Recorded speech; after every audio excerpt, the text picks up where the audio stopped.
रात्रि व्यतीत हो गई। प्रातः होने पर अंबर में उषा की लाली फैलने लगी और आकाश रक्तिम दृष्टिगत होने लगा। राम, सीता और लक्ष्मण संध्योपासनादि से निवृत्त होकर चित्रकूट पर्वत की ओर चल पड़े। जब दूर से चित्रकूट के गगनचुंबी शिखर दिखाई देने लगा तो राम सीता से बोले, हे मृगलोचनी, तनिक जलते हुए अंगारों की भांति पलाश के इन पुष्पों को देखो जो संपूर्ण वन को शोभायमान कर रहे हैं। ऐसा प्रतीत होता है जैसे पुष्पहार लेकर ये हमारा स्वागत कर रहे हैं। हमारे समक्ष दृष्टिगत इन विल्व तथा भल्लान तक के वृक्षों को शायद आज तक किसी भी मनुष्य ने स्पर्श भी नहीं किया होगा। फिर उन्होंने लक्ष्मण से कहा, लक्ष्मण, मधुमक्खियों ने इन वृक्षों पर कितने बड़े बड़े छत्ते बना लिए हैं। वायु के झकोरों से गिरे इन पुष्पों ने संपूर्ण पृथ्वी को आच्छादित कर उस पर पुष्पों की शया बना दिया है।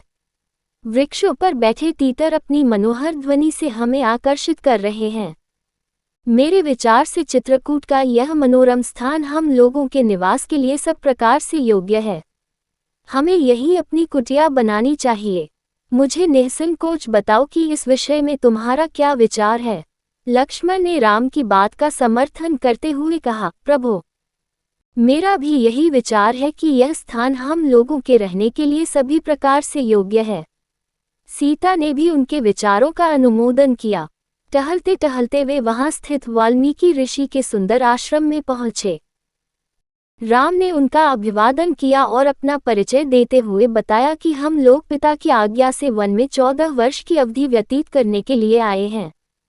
महर्षि वाल्मीकि ने उनका स्वागत करते हुए कहा, हे दशरथ नंदन, तुमने दर्शन देकर मुझे कृतार्थ कर दिया है। जब तक तुम्हारी इच्छा हो तुम इस आश्रम में निवास कर सकते हो। तुम वनवास की पूरी अवधि यहीं रहकर व्यतीत कर सकते हो क्योंकि यह स्थान सर्वथा तुम्हारे योग्य है। आतिथ्य के लिए आभार प्रकट करते हुए राम ने ऋषि वाल्मीकि से कहा, निःसंदेह ये सुरम्य वन मुझे, सीता और लक्ष्मण तीनों को ही पसंद है, किंतु यहाँ निवास करके मैं आपकी तपस्या में किसी प्रकार का विघ्न उत्पन्न नहीं करना चाहता। हम लोग निकट ही कहीं पर्णकुटी बनाकर निवास करेंगे। फिर उन्होंने लक्ष्मण से कहा, भैया, तुम वन से मजबूत लकड़ियां काट कर ले आओ। हम इस आश्रम के पास ही कहीं कुटिया बनाकर निवास करेंगे। रामचंद्र का आदेश पाकर लक्ष्मण तत्काल वन से लकड़ियां काट कर ले आए और उनसे एक सुंदर तथा कलात्मक कुटिया बना डाली। सुविधायुक्त, सुंदर एवं कलापूर्ण कुटिया के निर्माण के लिए राम ने लक्ष्मण की भूरी भूरी प्रशंसा की। फिर उन्होंने सीता के साथ गृह प्रवेश यज्ञ किया और कुटिया में प्रवेश किया। कुटिया के समीप ही चित्रकूट पर्वत को स्पर्श करती हुई माल्यवती नदी प्रवाहित हो रही थी।